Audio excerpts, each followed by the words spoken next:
Rain crashed down as if the sky itself was weeping. Thunder echoed in the distance while my car skidded to a halt at the edge of the forbidden forest. The headlights sliced through a thick, eerie fog, illuminating twisted trees and broken ground that looked like it had never known a moment of peace. Beside me, Rowan swung off his bike, breathing hard, rain plastering his hair to his forehead and soaking his jacket. We both just stood there for a moment, staring into the oppressive darkness ahead. "This is it," Rowan's voice was barely a whisper. I clenched my fists, a strange certainty washing over me. "She's here. I can feel it." We moved forward as one, stepping off the relative safety of the road and into the trees. Branches snapped under our feet like dry bones.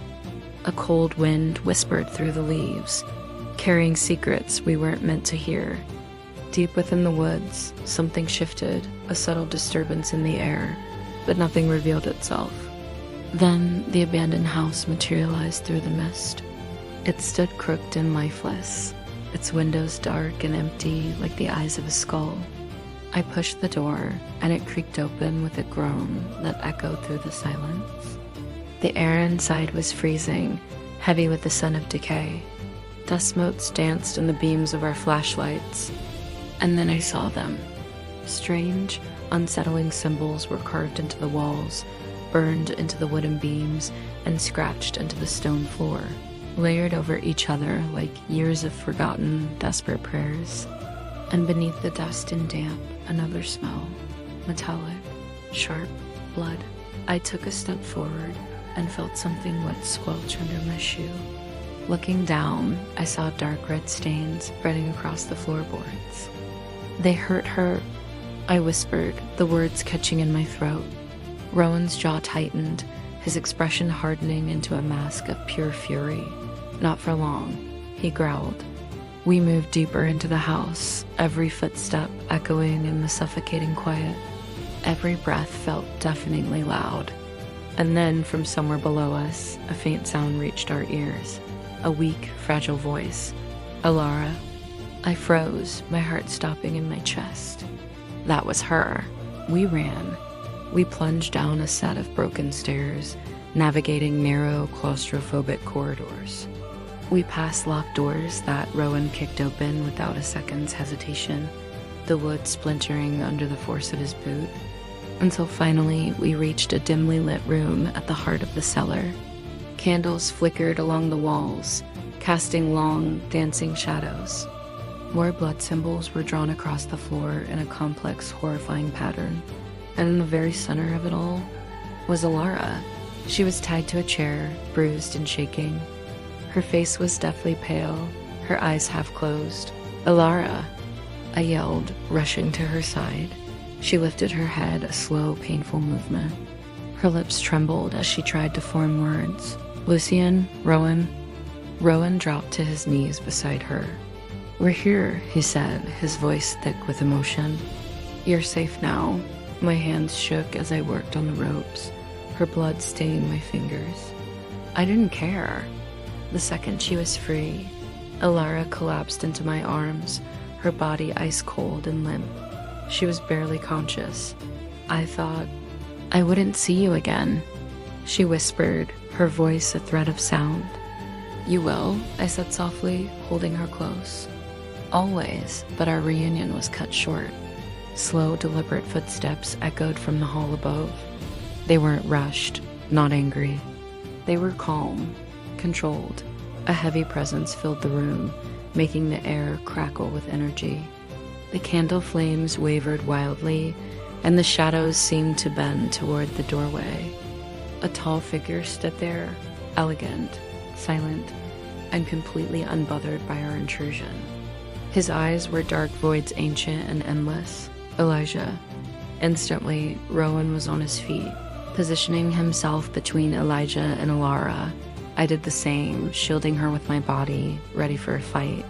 "We're taking her," I said, my voice steady despite the fear coiling in my stomach.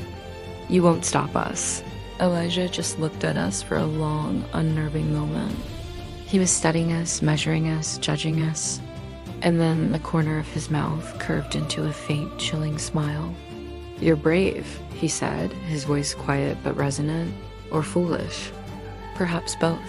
Rowan's own voice trembled with barely contained rage. "Let her go." Elijah took a step closer, and each step felt heavy, as if time itself was slowing down around him. "She was never meant to be harmed," he said, his gaze flicking past us to Elara. "Only tested." My eyes burned. "You call this a test?" Elijah's dark eyes fixed on Elara, and for a fleeting second, something unreadable crossed his face. "She is more important than you realize," he said. "More important than all of you." A heavy silence descended, broken only by the thunder raging outside.